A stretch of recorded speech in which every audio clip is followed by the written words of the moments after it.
Thames for a few seconds alongside the Queen's coffin, and why. They had this tea in the cold and visit from the King, the people waiting all night to see the Queen. Now, the point I want to make here is that all of the leftist organs, the Independent and various leftist commentators, are going mental about this. And it struck me as somewhat surprising, and I was thinking about why this is.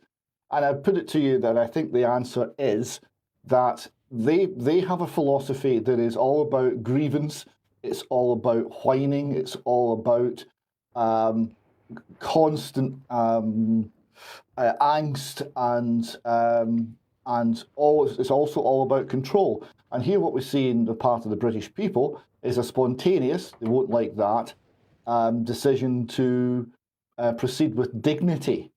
And they don't like that either. Quiet dignity, I think, they find confusing and alarming.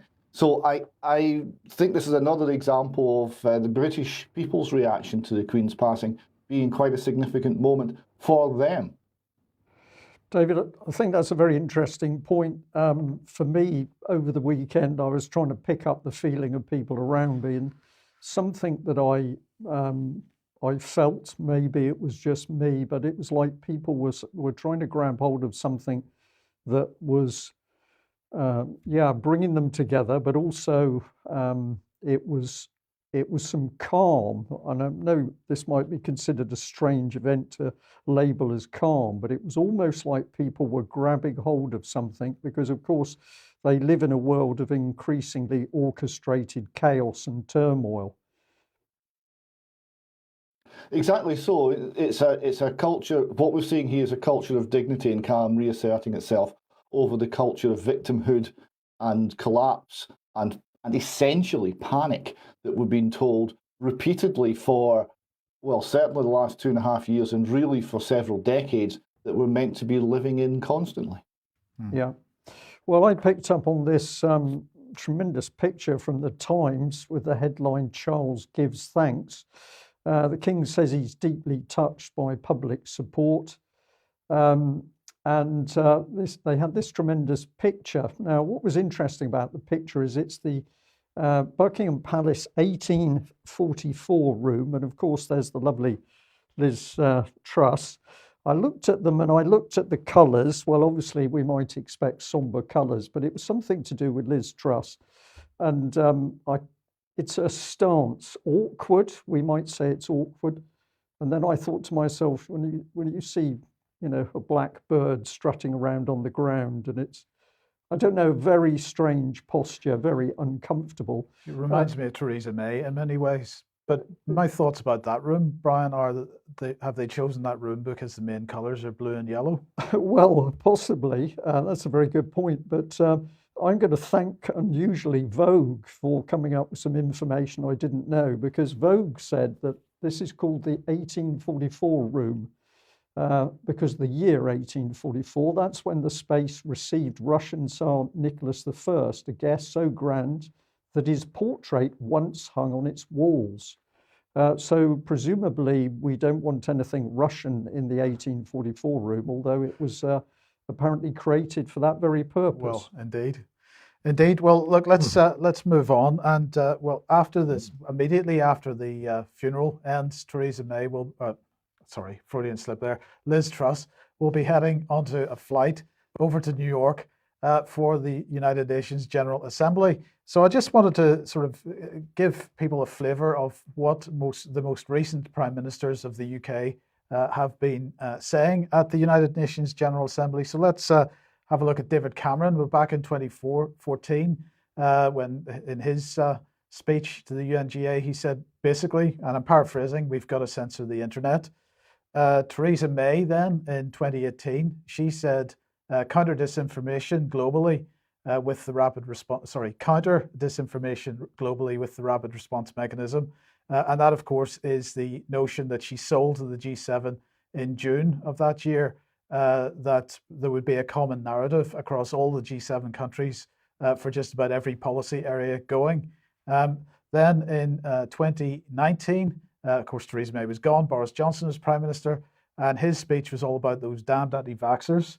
At a time before COVID and before vaccine activity anti-vaccine activity was really a thing. I mean, there were plenty of people campaigning, but it wasn't sort of at the forefront of the minds of politicians or the media at the time. So it was very strange that he brought that particular issue up 6 months before the COVID lockdowns and so on.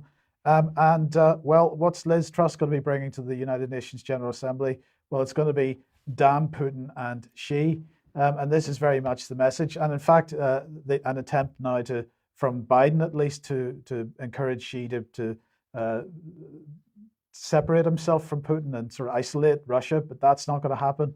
But nonetheless, this is very much the message that Liz Truss is going to be taking to the United Nations General Assembly. So, David, have you got any thoughts on that briefly? Well, it's just striking how much lies our prime ministers have told when they've went to the UN General Assembly, when you see it with a little bit of historical perspective, and more on that later in the news. But sticking with globalist institutions and globalist messages, then we head to Scotland. And, well, what's Nippy been up to? Nippy's been on a job interview with the Rockefeller Foundation. So she's went along to a gathering with essentially the B team, all the people who won't be invited to the UN General Assembly, including Hillary Clinton, no less. Because apparently we are overdue for equity. Equity, we're told, is not just for women, but for democracy, for climate and for effective decision making. We're overdue for equity. Are you inspired, gentlemen? So this has all been organised by the Rockefeller Foundation, who have convened a group of distinguished, by the way, women to discuss these matters. And we have a little clip, if you can stand it, of Nicola having a few words. A long way to go towards gender equity, but the progress we have made is fragile, and if we don't safeguard it, nurture it and continue to build upon it, there is a real danger, in my view, in the years to come that it could go backwards. I'm Nicola Sturgeon, I'm the First Minister of Scotland. I think if more women are in leadership positions, that acts as a catalyst for change elsewhere. There's a wealth of evidence that whether we look at governments or the boards of companies or other organisations, if there is greater gender equity in the representation on these bodies, then decision making is more inclusive and better. If you look at climate change, women disproportionately are on the front line in climate change, particularly in the Global South. Women have child caring responsibilities, disproportionately have the responsibility to get food for their families, work in agriculture, and these are the women that are impacted by climate change right now. Equally, women will be on the front line of implementing the solutions to climate change. So if we can better involve women in those decisions, then the outcomes are going to be better represent what is needed and be more sustainable as a result. Other thing I would say though is it's not enough in and of itself to have women in positions of leadership. I think there is much more to be done to support women in those positions and to continue to tackle and challenge some of the barriers that women, even at the highest levels of decision making, still face. Women have been fighting these battles for generations. We have made progress, but sometimes it feels as if we take one step forward and two steps back. So we need to keep powering on to achieve equity, because we are most definitely overdue for equity.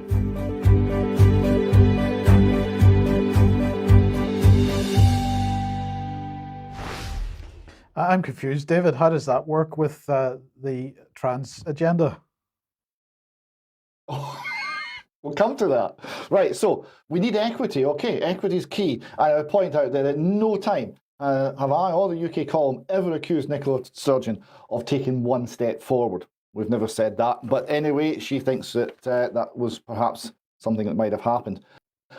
So apart from photo shooting, this has been pretty light on substance. So we see her here having another photograph taken with Hildy, and have to say, Nicola, beige isn't your colour. Some of the other women, this African lady standing next to her has absolutely won the war of the fashion. It's fantastic. Nicola, not so much, but never mind. So this has all been done to launch a very light paper with very little information called Global Leaders Call for Urgent Action on Gender Equity. And they've got this quite shouty lady on the front. Now, this shouty lady is actually a Muslim lady in Kashmir protesting against Indian control of Kashmir. So this protest has nothing to do with gender issues, it's to do with geopolitics. So when there's a lie on the cover, you're thinking, well, this is quite strange. We've got a quote from Hillary. We live in a watershed moment, she says. Seldom has the world more urgently needed gender equality, and it's up to us to demand it. So this whole idea of demanding, constant whining and complaining about the system, this is part of kind of cultural Marxism. This is what Hillary comes from, and we've got more of this to come. David, if So I to can... say there's, sorry, Brian. David, just very quickly, I noticed that Hillary Clinton says gender equality, whereas the start was gender equity. And subtle differences are often important. So what's your take on the change of language? Well spotted, Brian. Yes, equity and equality are not the same at all. And we'll come to exactly the difference, but notice Nicola says equity because Nicola's right on. The Hillary's probably forgotten a line. She's talking about a line from 10 years ago. We have here a little piece which is essentially expanding on what Nicola was talking about, supporting women's leadership amidst pushback. I wonder why there could be pushback. It says democracy is under attack. By democracy, they generally mean kind of global communism, but still, democracy is under attack globally with serious implications for gender equity. So it's equity. That's the word that everyone else is using in this document. From Turkey to Poland, Iran to Myanmar, Afghanistan to Egypt, and most recently Ukraine, women are on the front lines defending against the simultaneous assault on women's rights and democratic values. Now, this is also interesting because the one thing that's not happening in the Ukraine is women being on the front lines, because there's women all around Scotland where I am from the Ukraine because they've left the Ukraine and the men weren't allowed to leave because the men had to go and be in the front lines. So again, this isn't being honest. It continues, women's political participation and power threatens authoritarian governments who view women's leadership as tilting a zero-sum game of power politics. It's all about power. Speaking from Scotland, Nicola Sturgeon's government was the most totalitarian I have ever lived under. The idea that women's political leadership ends totalitarianism is fanciful. Whether it makes it worse or whether it's just all part of the same general theme, I'm not so sure. We then get to the question that Brian raised, which is what does equity mean? So there's a very good website called New Discourses. They have a lexicon of social justice warrior terms, so you can actually find out what the words mean. Right? And here they say equity is often conflated with the term equality, which means sameness, and assumes incorrectly that we will all have equal access, treatment, and outcomes. In fact, true equity implies that an individual may need to experience or receive something different, not equal, in order to maintain fairness and access. Right? So equity isn't equality. Equity is being someone in the state deciding to basically harm you or discriminate against you for the greater good. That's what equity means. And the New Discourses continues. So it often is sought under a suite called diversity, equity and inclusion, DEI. Anyone who's involved in any UK major organisation will be familiar with this. And it also says, in early 2020, and rather shockingly, in the Washington State Legislature, an equity task force was assembled that offered the following definition for equity. Equity equals disrupt and dismantle. What do you think of that, Brian? Well, I think, thank you, because of course for me that completely fills in the missing objective, which is you talk peace, reconciliation, togetherness, but actually you're working under the surface in order to break it down. I wonder whether I wonder whether Mark Anderson's got any comments there as you're mentioning the illustrious Hillary Clinton. Yes, I do. Something we'll talk about a little later, the United We Stand summit that Joe Biden held September 15th, pushes a lot of the same buttons. The normal definition of equity is like an insurance policy. The premium you pay and the benefit you get are equitable or fair, and they make sense. So they're taking an existing concept and twisting it. And how Orwellian can you get that it would actually mean something that you break down? Or the breaking down or the dismantling or the disruption of normal society.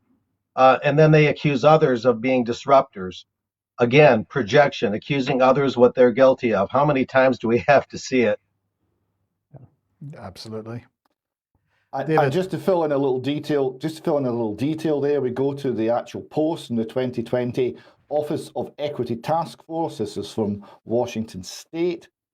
It's titled Disrupt and Dismantle Systems of Institutional Racism and Oppression. Eliminating racism, and it makes everything about race, and oppression requires revolutionary change. This is from the American state legislature. The Office of Equity's work must be transformative. It must disrupt and dismantle historical systems of institutional racism and oppression throughout every sector and layer of government. Agencies must systematically identify the harm and exclusions built into our current systems and take immediate action to undo these inequities. So there we go. We're going to disrupt and we are going to dismantle, and we are going to do it everywhere. And of course, the great irony, as Mike alluded to earlier on, is all of this has been done in the name of equity for women. Meanwhile, in Scotland, Nicola Sturgeon refuses to define what a woman is.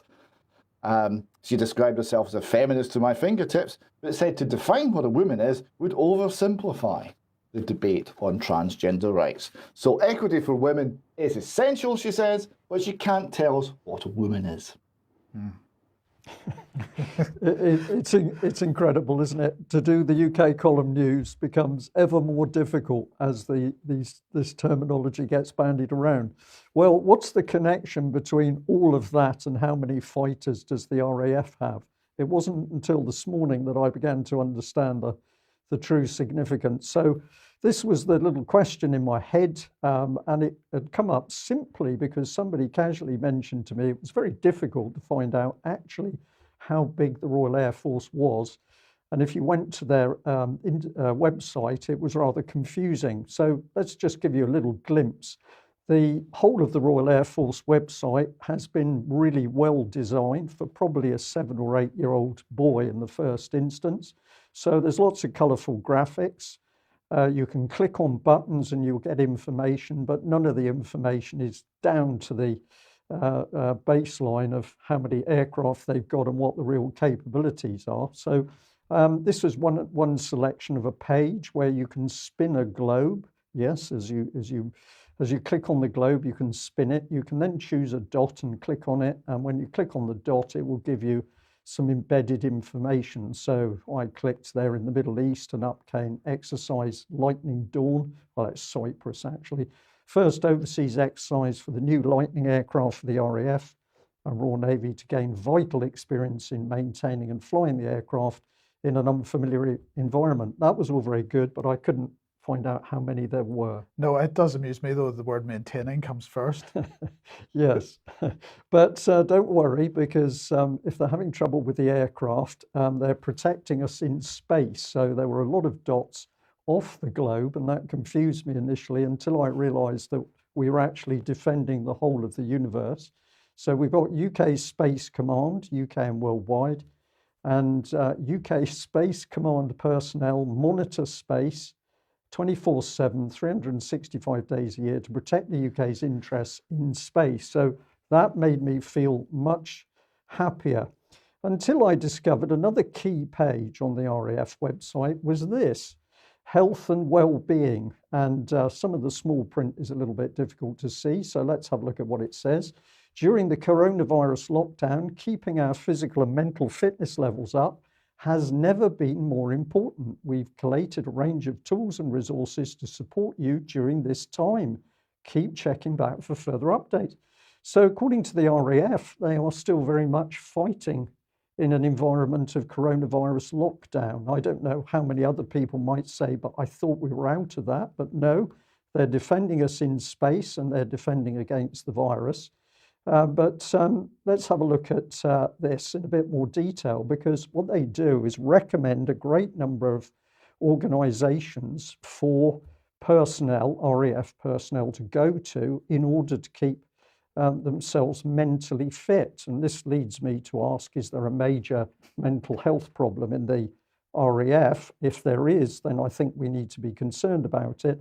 But I decided just to look a little bit deeper, and Headspace I found particularly interesting. It said the Headspace app provides guidelines on mindfulness, meditation, sleep, and more. Serving RAF personnel can get free membership to the Headspace app. Does this make you feel confident about the people defending the universe and the skies, Mike? No. No.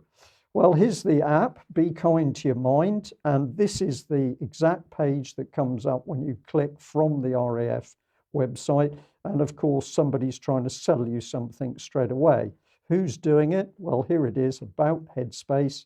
And if we have a look at that in a bit more detail, Headspace was started with one mission: to improve the health and happiness of the world. It's not much of a success then. Well, it's interesting stuff, isn't it? So who is all this? Who's doing all this? Well, if you dig in a little bit deeper, you come to Headspace Health. It's democratizing mental health care around the world. It's part of Headspace Health, the world's most accessible, comprehensive provider of mental health and well-being care. And it says that Headspace Health also consists of Headspace for Work and Ginger, who partner with over 2,500 companies and health plans to provide access to meditation, mindfulness, coaching, therapy, psychiatry to their members and employees. Partners include Starbucks, Adobe, Delta Airlines, Viacom, CBS, Cigna, and Kaiser Permanente. And the RAF? Well, and the RAF. So we're in good hands in the RAF because they're working with Starbucks on mindfulness. So who is the RAF relying on? Well, these are the prime teachers on the site. You can have a look at their experience. It doesn't seem to me to be world class, but if we bring Sam in, we start to get a clue, because it says Sam is a certified mindfulness facilitator and program leader focused on youth empowerment and education. Now suddenly we've gone from mental health to empowerment and education of youth, and we wonder what the direction for that is going to be. Stay with us. Now, this is quite some organization. It's apparently in 190 countries around the world, 70 million members, 600,000 reviews. So what sort of people would be behind this? Well, we can have a look at their core team. And a couple of these caught my eye. So Michael Strutmanis, Executive Vice President, Civic Engagement, Obama Foundation. Mark, I hope you're paying attention to this, because I shall come over to you in a minute. So we've gone from mental health to community and civic engagement, and now we're through to the Obama Foundation. But of course, what other sort of people do you want in healthcare? Well, you need hedge funds. So here we've got Ram Jagannath, Senior Managing Director of Blackstone. And if you do your research on the Blackstone organization, you'll find that it's into some pretty powerful and big money stuff, which is about principally making profit. But here's the Obama Foundation, and our mission is to inspire, empower, and connect people around the world. And it says that it's creating leaders and cohorts of change makers. Does that make it common purpose for the States? Well, this is exactly what I'm seeing. I am seeing the fact that we have people buried in society, changing everything, making a new model of the future. But it's very interesting to see that the RAF is connected through to this. Let's have a little look at Obama boasting at his latest building site. This day has been a long time coming. We are about to break ground on what will be the world's premier institution for developing civic leaders across fields, across disciplines, and yes, across the political spectrum. The substantial investment in the South Side will help make the neighborhood where we call home a destination for the entire world. By 2025, change makers from all over the world will come right here to learn about the Obama's journey and engage in celebration in community spaces, marking Jackson Park as an incubator for hope. But more importantly, this project will be a vital resource for the people who live right here. We will be able to deepen our commitment to empowering Chicago's residents and allow them to showcase the rich talent and history and culture to visitors from nearby and far away. The OPC will be a place where folks can find work, where kids can learn and grow and envision bigger lives for themselves. A campus right here on the South Side where we hope to convene, support, and empower the next generation of leaders. We envision this as a place where residents and visitors from all over the world come together and restore the promise of the People's Park. To me, this doesn't feel so much like building something new. It feels like we're helping to reveal what has always been here. And I could not be more excited to officially break ground and get us one step closer to making that vision a reality. Thank you very much. Now we're going to go grab some shovels and break some ground. Ready? Go. Yeah. That's it. Hey. Thank you, everybody. So I'm going to say to you, Mark, this is interesting because we jump from mental health in the RAF in just a few steps where RAF personnel are being encouraged to take an app, which is actually backed by people with vast amounts of money to make huge profits, but ultimately it's about change, future leaders and change agents. And where do we end up? We end up in Chicago with Obama. This seems to me to take us straight into Saul Alinsky territory. Oh, it certainly does. You know, that where they're going to build that's only about an hour's drive from where I'm sitting. That you've inspired me. I'm going to have to take a buzz over there and maybe interview a few people and do an article. We'll see about that. But yeah, something I'm talking about today a little bit later, and it doesn't hurt to talk about it now, is that in conjunction with the United We Stand Summit that Biden held September 15th, they've got something called Our Common Purpose, cooked up by the American Academy of Arts and Sciences, and they're sounding many of the same themes, again, pushing many of the same buttons. This is a very universal thing among the communitarians, the globalists, the liberals, the social justice warriors and whatnot. It's this mind candy, and some of it sounds okay, and maybe there are parts of it that are even agreeable to most people. We might not disagree with every strand of this thing, but again, the problem is always the context. What it strikes me as is a broad effort to homogenize people's thinking, to actually narrow the range of acceptable thought and acceptable speech under the guise of everybody's views are welcome, everybody's welcome to participate. Oh, really? I'd like to see just how welcome everyone would be if we brought up ideas in their free speech zone that they claim to inhabit, if we brought up ideas that are inimical or contrary to what they're pushing. Just how open-minded and democratic are they really? And so that's the question to ask, and that's the things to look for. And again, if you dig deeper, if you get below the surface, you'll see the word hate. They're against hate, that all-encompassing boogeyman. They're against extremism. Oh, but they could never be guilty of extremism themselves. You know, they see themselves as anointed, self-anointed, and really beyond reproach.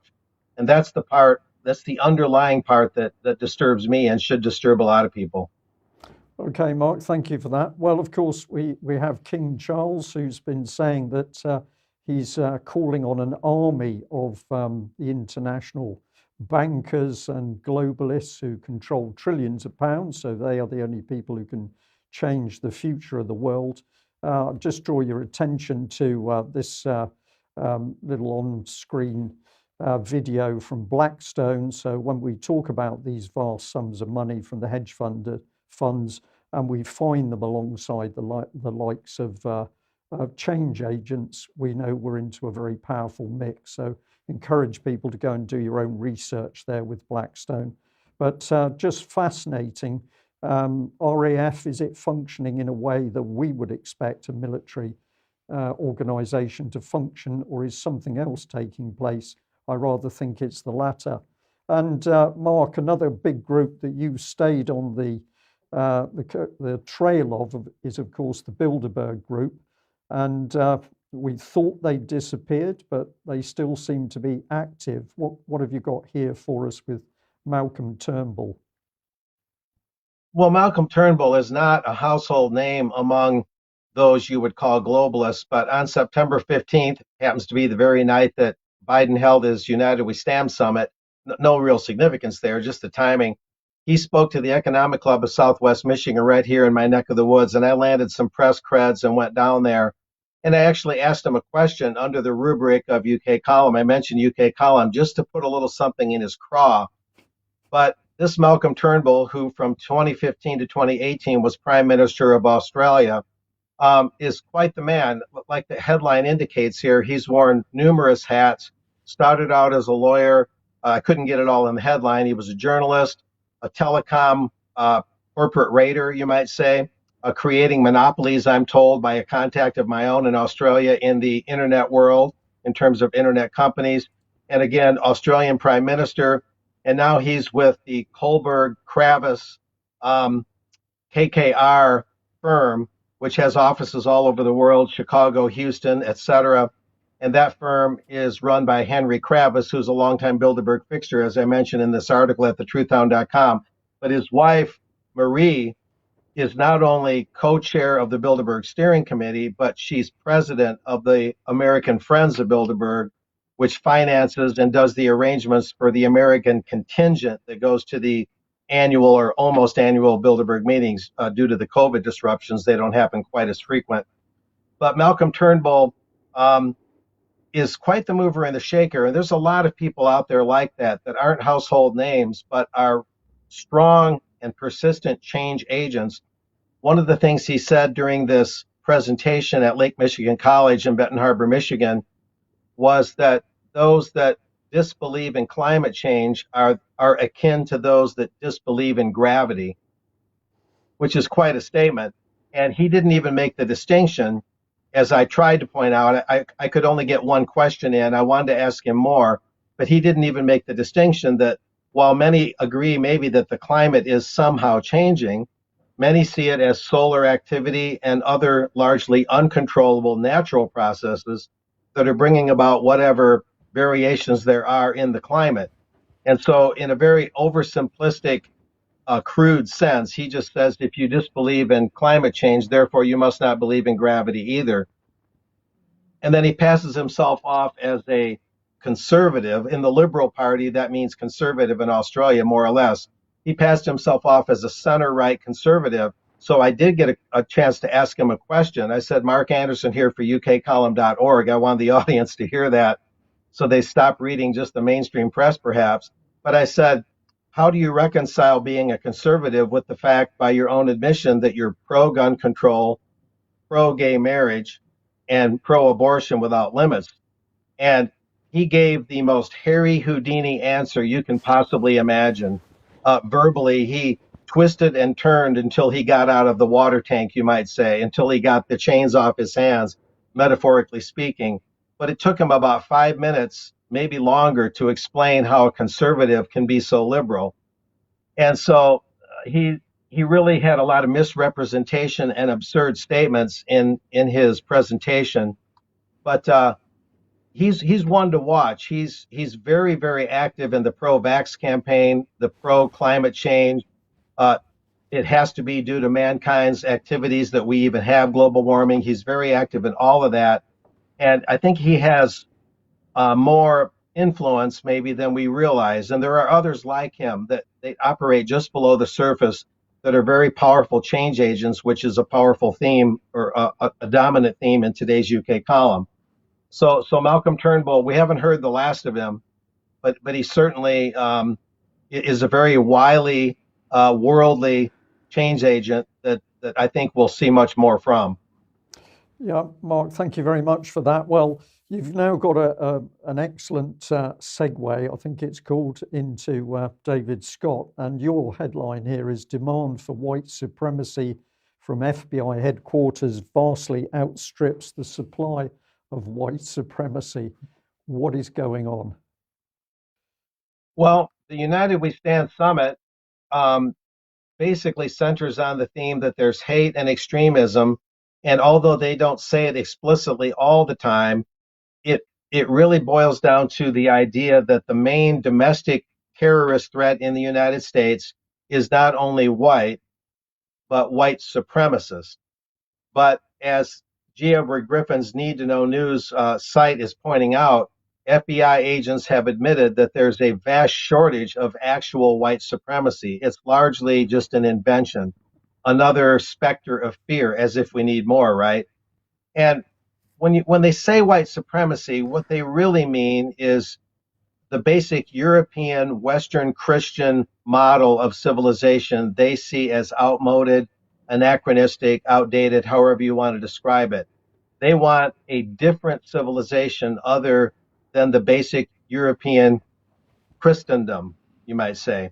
And so they're trying to, in a very Marxist fashion, agitate, exploit things like equity, as we're talking about, and create these largely false specters of fear and use that as leverage to enact the changes they want, to try and control speech, to try and erect these Obama-related institutions, everything they can do to have societal control in the social sphere, just as they shoot for so much in the information sphere through social media companies and the financial sphere through BlackRock and Vanguard and companies like that. It's total dominance. What's that old saying? Total awareness. I forget the exact terminology, but full spectrum dominance. There it is. Okay.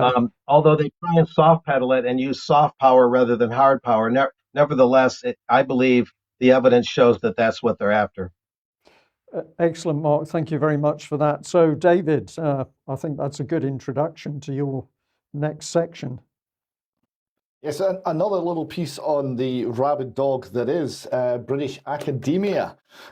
We have here a new book has been published, the Routledge Handbook of Critical Studies in Whiteness. Now this is competitively priced at only £190 in hardback, and it's just out this year. It offers a unique decolonial take on the field of critical whiteness studies by rehistoricizing and respatializing the study of bodies and identities in the world system of coloniality. Now, I know you're thinking this is slightly strange language. It seems to look down on normal English because normal English has too few verbs and too few nouns, but there we go. The thing to notice here is of all the people this book is meant for, it's meant for many people, the first one is people in fields of education. So this is going to get into the schools because this is going to get into the training of teachers.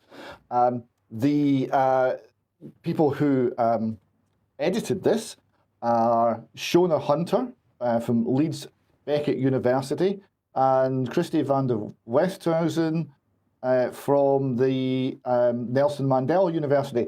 And if you're thinking that these people are a wee bit peely-wally, it's a Scots term meaning pale and porcelain-like, you'd be right. But that doesn't mean that they're not very, very upset about whiteness. So we've got some more here on Shona Hunter, just to have a look at her. She's a reader in race education and decoloniality at Leeds Beckett University. She says that I'm a big, critical, innovative, multi-dimensional thinker working internationally and across disciplines in this area of power. Again, it's all about power. And doesn't she think well of herself? Now, she has written a book. She's not just edited a book, she's written a book. It's called Power, Politics and Emotions in Possible Governance. Firstly, gentlemen, I'd like your comments on the cover because that pencil to me looks like a bullet coming out of someone's skull with bits of brain scattering over the page. Is that how you read that? Yes. Yeah, and of course we have one very dark eye, and it's a very sinister image, and that was deliberately chosen. Absolutely.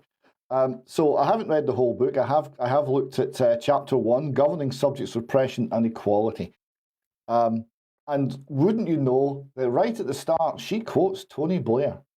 And if people can stand it, I think this is from 1997. It's just interesting, right, with a little bit of experience and a bit of water under the bridge, just to look back on this.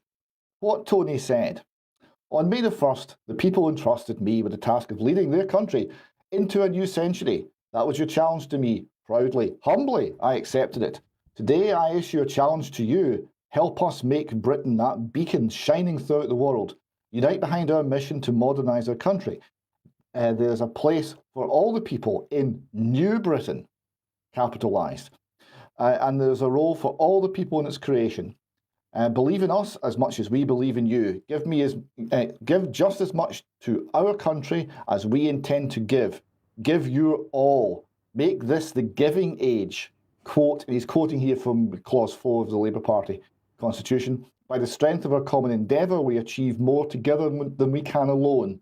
On May the 1st, 1997, it wasn't just the Tories who were defeated. Cynicism was defeated. Fear of change was defeated. Fear itself was defeated. Did I not say it would be a battle of hope against fear? On May 1997, fear lost, hope won. The giving age began. Just before we move on, can I have your reaction, gentlemen? Sorry, David, you can't because I'm too busy being sick in a bucket. Yep, truly horrific. I will have to repeat my story, which I've now done several times, but I always remember it very fondly, of meeting a neighbour who had spent all his working life on a farm. When I asked him about Tony Blair, the new Prime Minister, he said to me, "He's a bad 'un." And I said, "What makes you think that?" And he said, "I've worked with farm animals all my life, and you can always tell a dangerous one by its eyes." So that's my comment. Okay, well, I thought they thought about, fear itself was defeated. Well, fear made a comeback recently, I would have to say. Now, the whole bit, I was struck though by this whole, by the strength of our common endeavour, we achieve more together than we can alone, which is from the Labour Party replacement to Clause 4. I thought, well, that rings a bell, so I went looking for it, and here's the new inquiry describing something very similar. Strength through unity. The keystone of the fascist doctrine is its conception of the state, or of its essence, its functions, and its aims. For fascism, the state is absolute, individual and groups relative. Individual and groups are admissible insofar as they come within the state. Instead of directing the game and guiding the material and moral progress of the community, the liberal state restricts its activities to recording results. The fascist state is wide awake and has a will of its own, and he continued, and that makes it moral. Or was it ethical? I think it was ethical is the word they used. This is Benito Mussolini speaking in 1932. And I say just in the passing, New Labour was fascism. The whole thing about the third way, we're not capitalism, we're not communism, we're a third way. Yes, the third way always was fascism, and that's what they were, and it's very plain. Getting back, though, to Shona, she's got a website, and it's called White Spaces. It's all about race, and it's a collaboration against whiteness. White Spaces collaborates on a range of projects with organisations, networks, and groups and individuals who are working to shift understanding and practices of global colonial power from within a relational ethos. It goes on with many words. So how are they doing this? Well, they are refusing the colonial black-white binary. This requires collaborative working across binary racialized positionalities. The English is horrendous. To disrupt oversimplified understandings of people's positioning within racism and anti-racism as either good or bad, vulnerable or empowered, resistor or dominator. Working across these binaries is a way of refusing these simplifications in practice by privileging complex lived interpretations and practices of coalition in anti-racist resistance. This sounds like word soup, but actually, when you analyse it, we don't have time to go into it in detail just now, but there's a lot of grabbing of power and there's a lot of removing of your right to say, no, I don't agree with this. David, sorry, David, I just want to interrupt there for a second, because that language, if I just put that back on screen for a second, that language, positioning, people's positioning within racism and anti-racism as either good or bad, vulnerable or empowered, a resistor or a dominator, and they're talking about binaries. This is exactly the language that Nick Carter was using whenever he was chief of the defense staff, talking about war and peace no longer being a binary thing. It's a spectrum thing. This is hybrid warfare we're talking about here. That's a very good point, Mike. It's hybrid warfare on our minds, our children, and our institutions. She also refuses the colonial space-time binary. This requires different ways of thinking about time and space as interconnected and intersectional, with what is understood to be past is also understood to be present, and what is seen to be over there is also seen to be in here. Now, on one level, that's very funny, but if you thought that space and time actually understood them, Mike, that's because you're a racist. And they also refuse the mind-body binary, and they also refuse the individual and institution binary. Right? So this one's quite sneaky. It requires a different way of thinking about the relationship between the systemic politics of whiteness and individual practices of power. The aim is to challenge the institutionalization of blame for racism onto individuals and groups of people racialized as white as a systemic strategy of whiteness which avoids responsibility for racist reproduction. So if you point to someone and say, he's being racist, I don't approve of that, that's racist, Mike. There's no escaping whiteness. Back very quickly, new discourses cover some of the word plays. You see, one of the difficulties here is these people use your vocabulary, but they don't use your dictionary, right? So the words have different meanings. So you've got to actually check what they mean. Critical race theory, right? Unlike traditional civil rights discourse, which stresses incrementalism and step-by-step progress, critical race theory questions the very foundations of the liberal order, including equality theory, legal reasoning, Enlightenment rationalism, and neutral principles of constitutional law. That's what it means. It doesn't mean anything like critical thinking. It means destroying the entire society so that something else can emerge in its place. And on whiteness studies, it's all about, I've had enough. You can read that one for yourself. There's more changing of meanings and deception, essentially to hide a religion, right? This is a strange Marxist-based religion, and it has, like religions, it encompasses the whole of thought. It's an entire worldview, an entire way of looking at things, and it's being put forward principally via the education establishment. Hence, it's coming into our schools and it will be taught to our children. It's there to divide, it's there to encourage them to view themselves as victims or as perpetrators. It's to divide our people, and it is wholly negative.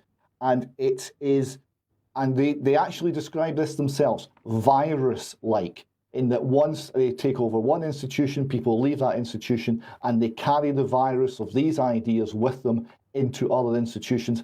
And it's not just ideas, it's all about practice. Praxis, as they say. It's all about actually putting into effect policies, teaching methods to change society. And it's lifelong, and it is a very dangerous ideology. And it gives a big clue as to why we are seeing so many institutions in this country behaving in ways which are the very opposite of what's in the best interest of either themselves or certainly of the people they are meant to serve. Common purpose again. Well, it is a common purpose agenda, essentially. But if viewers, listeners are not aware of Saul Alinsky and his book, Rules for Radicals, have a look at that, because that was the textbook for getting in and destroying society. Now, let's move back to the UK again and to Leicester, and many people will have be aware of this, but Leicester media was pushing this out yesterday. Forest Road is completely closed due to the ongoing unrest in Leicester tonight. So 15 people were arrested. Leicestershire Police said officers became aware of groups of young men gathering on Sunday afternoon in the North Evington area of the city. Officers spoke to them and took steps, including putting in place a temporary police cordon to minimise harm and disturbance to communities.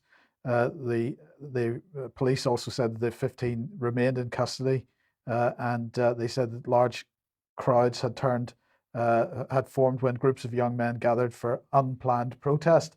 Well, the best sort of coverage of the background for this that I'd seen was from The Spectator. Why is violence breaking out in Leicester? So let's just bring this on screen. They're saying the trouble began at the end of August when, on a cricket field thousands of miles away in Dubai, England defeated Pakistan by 5 wickets in an Asia Cup match. After the game, large crowds of young men draped in Indian flags began celebrating on Melton Road in Leicester. The celebration soon turned nasty, with fights breaking out and one man arrested on suspicion of assaulting an emergency worker. Videos of celebration show Indian supporters appearing to chant a partition era slogan, which can be roughly translated as "Death to Pakistan." Now, both sides of this, the Muslim and Hindu communities are blaming each other for it, but it seems to be that it was the case that the initial chanting and the initial incitement began with the Hindu community. So this has been going on more or less since that cricket match on the 28th of August.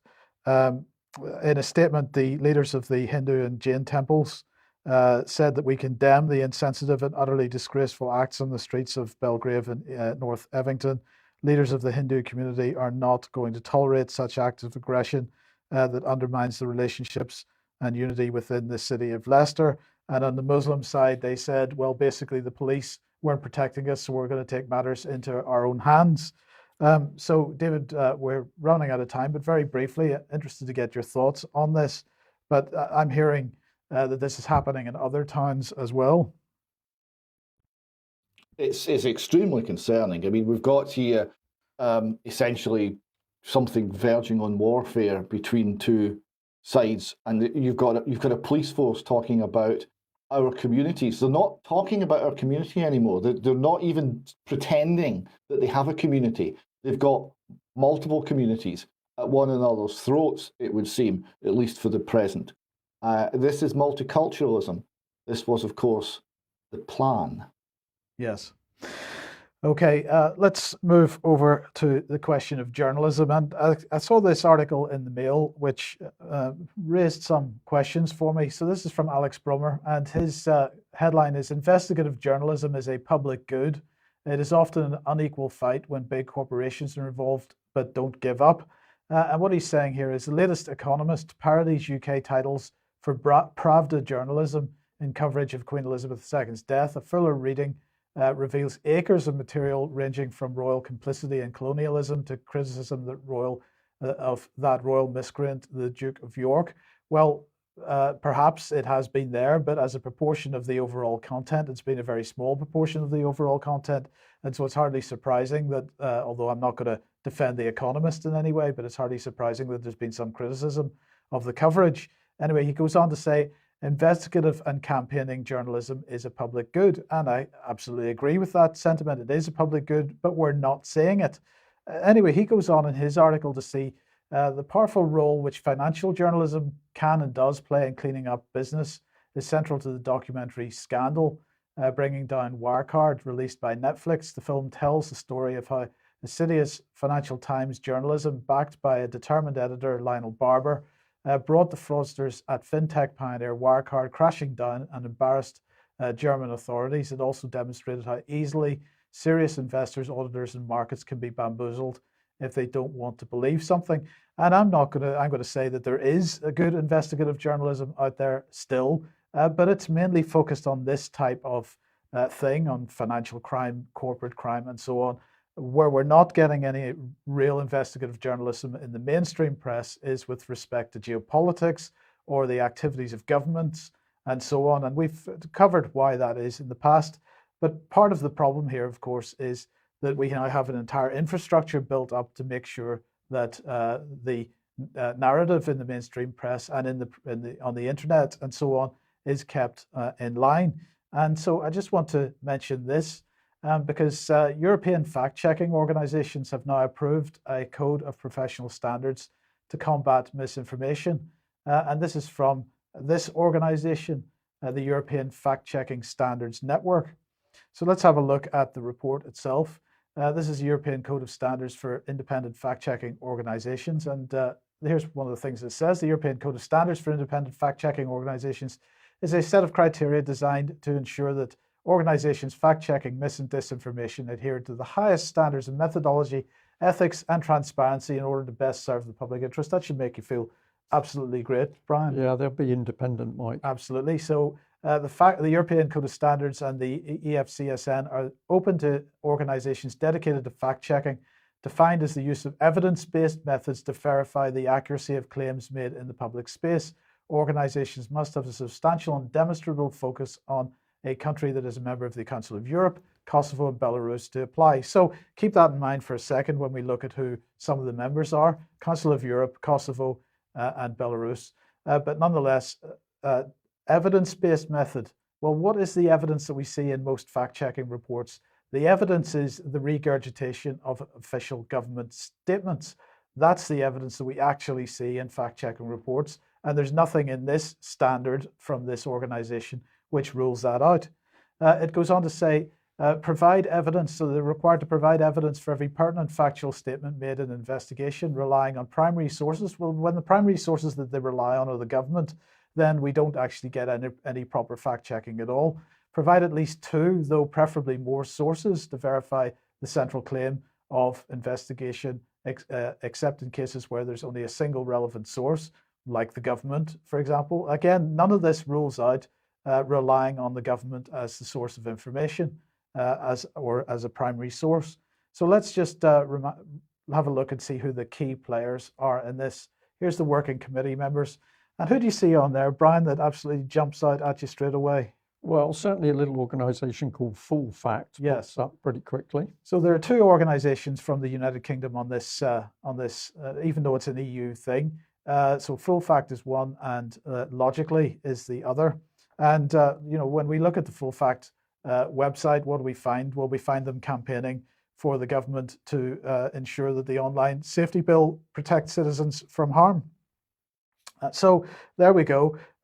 Investigative journalism should be a thing. I'm not questioning that at all. I'm absolutely questioning whether it exists anymore in this country in any real sense, because the mainstream media outlets are completely owned and controlled by the government and the fact-checking organizations. What can I say? It's pretty obvious what's happening here. Yes. And we're going to do our best to get the information out there, because otherwise, who reports what's actually happening? Indeed. Okay, just a quick reminder, if you like what the UK Column does and you'd like to support us, then please head to community.ukcolumn.org, and there are options for you to join us there. And you'd be very welcome. Or pick something up at the UK Column shop, but please do share material on the various platforms. Where does that take us? Well, of course, when you asked the question, I was checking my facts, Mike, because we want to just pop up on screen that this is Mark Anderson's latest article, is now on the front page of the UK Column. Apologies there, Mark, because I realised that I chopped the header off slightly. So just very quickly, tell us what this article's about. Well, it's a long and broad one to wind up my Red Pill coverage from mid-July in Indianapolis, Indiana, the Red Pill Expo. It mentions also that they're having another one, I think they have twice a year, in Utah in mid-November. And I hope to possibly attend that, maybe even participate as a speaker. I don't know yet. It's it's too soon to know. I will mention that at the end of that article, the Freedom Force International and Red Pill University that puts on the Red Pill Expo says this about unity and all that. And this provides a counterpoint to all this doublespeak that we're hearing. To achieve all we want to do requires diversity without conflict, power without coercion, and unity without conformity. See, so there's nothing really wrong with unity in and of itself or diversity, but these are misconstrued and completely maligned and completely overturned by the people and forces we've been discussing today. So the people that put on Red Pill have a much more logical and rational view of diversity, unity, and things like that. And I think that's an important takeaway from that article. That's toward the end of the article, which covers all the other speakers that weren't covered in the first two installments from that expo. So I appreciate you showing that. Thanks. Okay. Okay, thanks, Mark. Okay, just wanted to mention this, Brian. And that was that last week, if you looked at the royal family's Twitter feed, there was, you know, if we're talking about whether there are political statements being made by the royal family or not, this was the only comment with respect to the book of condolence, the various books of condolence that are out there from various countries.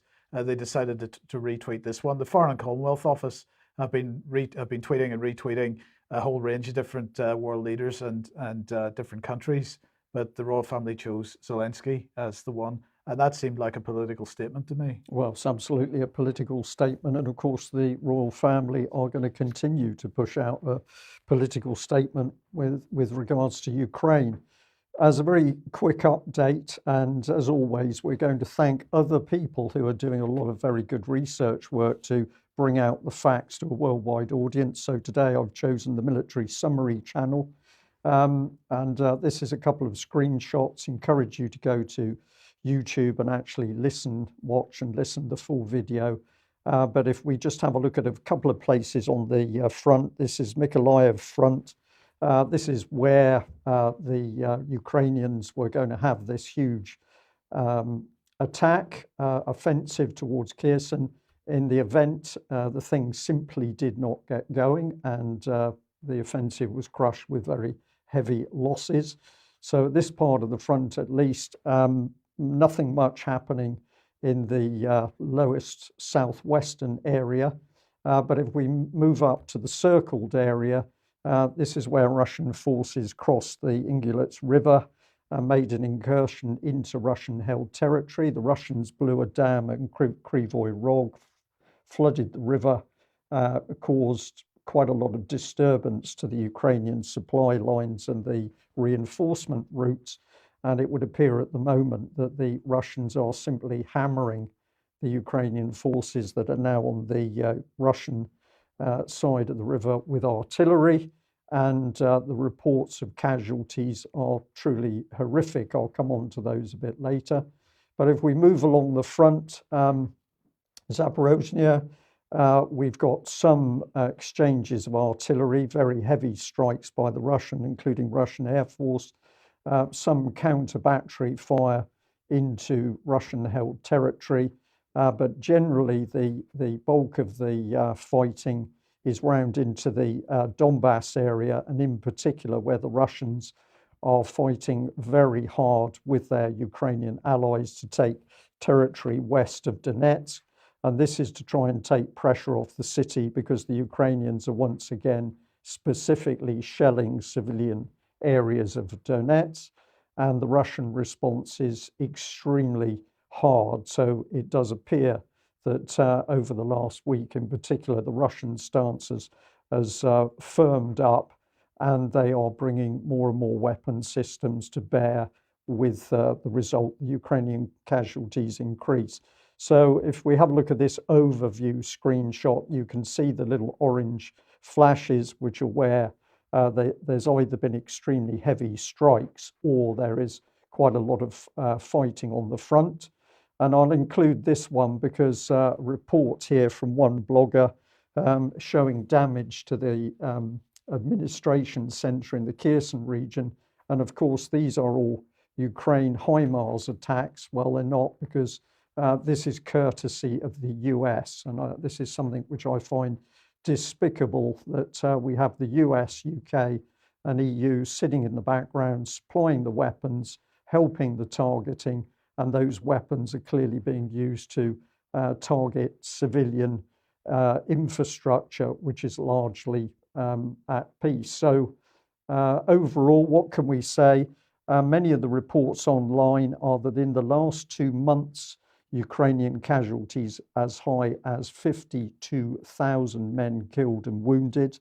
And we've also got the other bizarre story that America is now so short of military production capacity that they're offering Ukraine 12,155 millimeter shells per month, when the expenditure of that sort of ammunition is probably nearer the 3,000-4,000 shells a day. So we're now witnessing that America's incapable of producing ammunition. But the real tragedy is the deaths, because the Ukrainians are continuing relatively small-scale attacks along the front.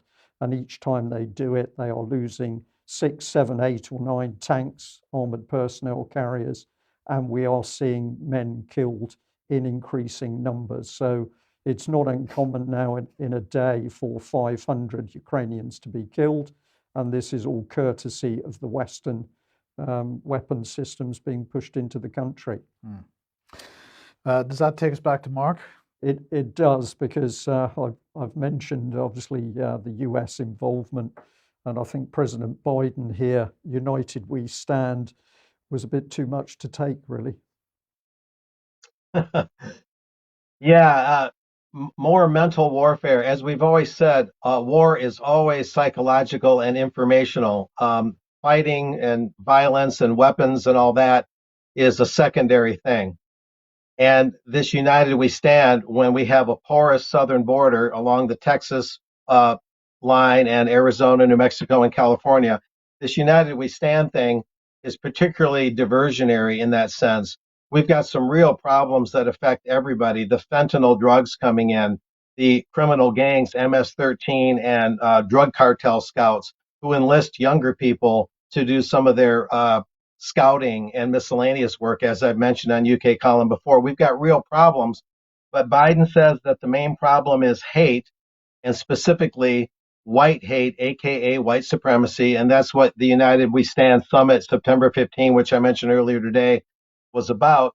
And get this, you'd almost want to think that it had some merit, and yet those backing it include the Democracy Fund, the David and Lucille Packard Foundation, the Ford Foundation, the Kettering MacArthur Foundations, Open Society, George Soros, Rockefeller Brothers Fund, Silicon Valley Community Foundation, W.K. Kellogg Foundation, that originated in Michigan, I believe, here, and so on and so forth. And 140 mayors have signed a new mayor's compact to combat hate and extremism, hate-fueled violence, things like that. And so, once again, a particular segment of society, white, everyday people, are being looked at as that segment that is most likely to commit some sort of hateful crime, most likely involving some kind of violence. And they've got something called the New Pluralists. Get that, a cross ideological group of philanthropists, social change makers, local leaders, more along the lines of what we've been discussing during the entire broadcast today. But just to jump ahead a little bit, you guys talked about the initiatives there, and YouTube is expanding its policies to combat violent extremism. This was also at the United We Stand Summit. It was a very long summit, and there's just reams of literature that I could have printed out. I printed out only a small part that I could make sense of. There's something called Twitch, which will accelerate its ongoing commitment to deterring hate in live streaming. Microsoft is expanding its application of violence detection and prevention via artificial intelligence, machine learning tools, using gaming even to build empathy. There's another buzzword in young people. And Meta is forging a new research partnership with the Middlebury Institute, which might be Vermont, of International Studies Center on Terrorism, Extremism, and Counterterrorism.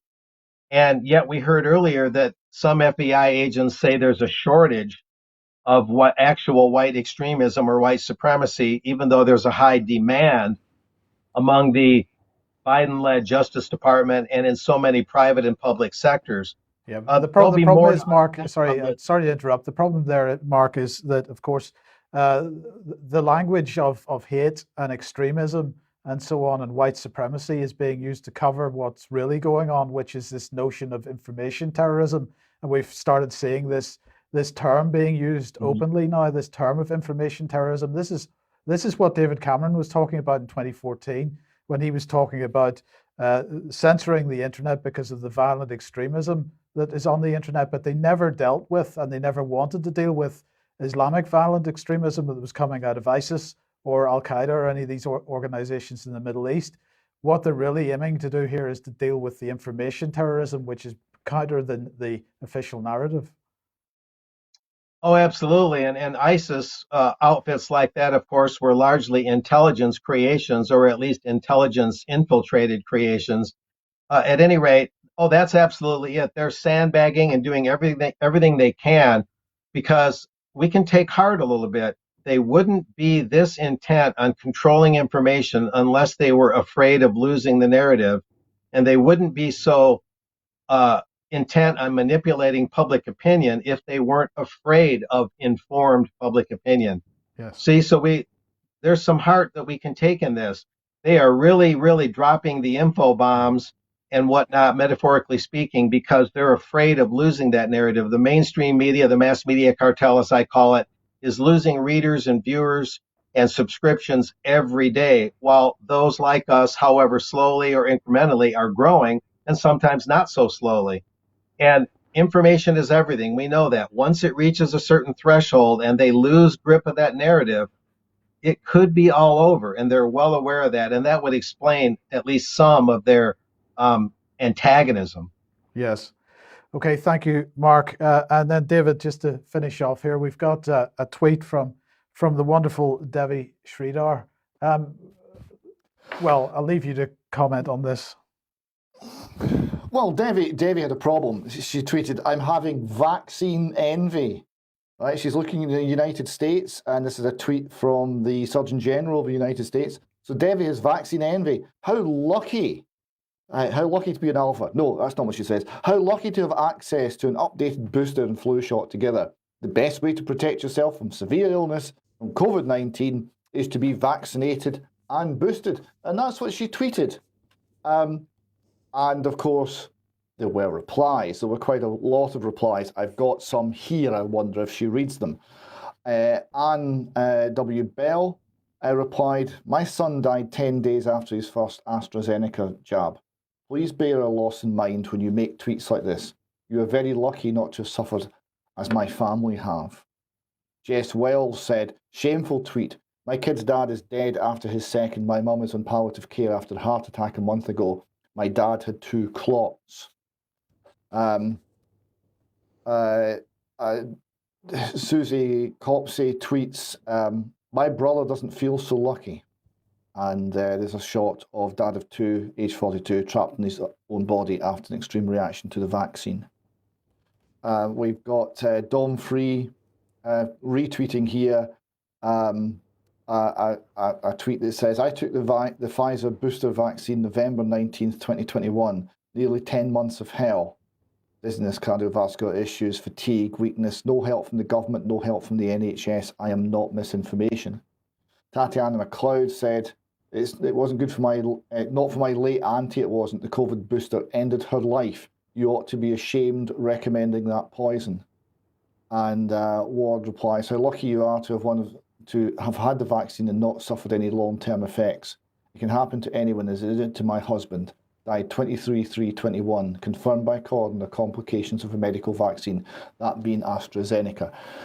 So this shows you that the situation has now got so severe that every time the state, via Devi Sridhar, a friend of the Clinton Foundation, Chelsea Clinton, and Bill and Melinda Gates, tries to put out propaganda, the pushback from those actually harmed, speaking about their experiences, speaking from terribly hard-won knowledge, is overwhelming.